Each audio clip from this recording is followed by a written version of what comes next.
উনি কি ডাউরে শুয়ে রয়েছে দেখ।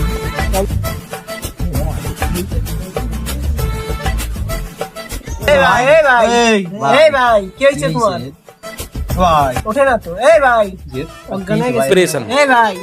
অজ্ঞান হয়ে গেছে অজ্ঞান হয়ে এই গেছে ওদের এই ভাই পানি পানির ব্যবস্থা করতে হবে একদিন টাকা পয়সা ধরে টাকা আছে তো আমার কাছে তো টাকা নেই, তোর কাছে আছে? আমাদের তো নেই তা তোর ভাই পকেটে দেখবেন একদিন ওর পকেটে টাকা আছে নাই এরে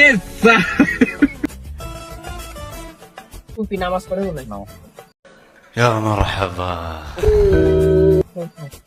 পকেটে টাকা পকেটে এ ভাই টাকা রইছে ঠিকই তাহলে এক কাজ করতে তো অজ্ঞান হয়ে গেছে দুটো পানি নিয়ে আসবে 1 লিটারে বড় দে আর আর মনে কর দুটো ব্যঞ্জন সিগারেট নিয়ে আসছি বুঝলি अच्छा ठीक है বেনিফিট থাকে কিটা ব্যঞ্জন সিগারেট এই কি রে একটা আমি খাবো এরে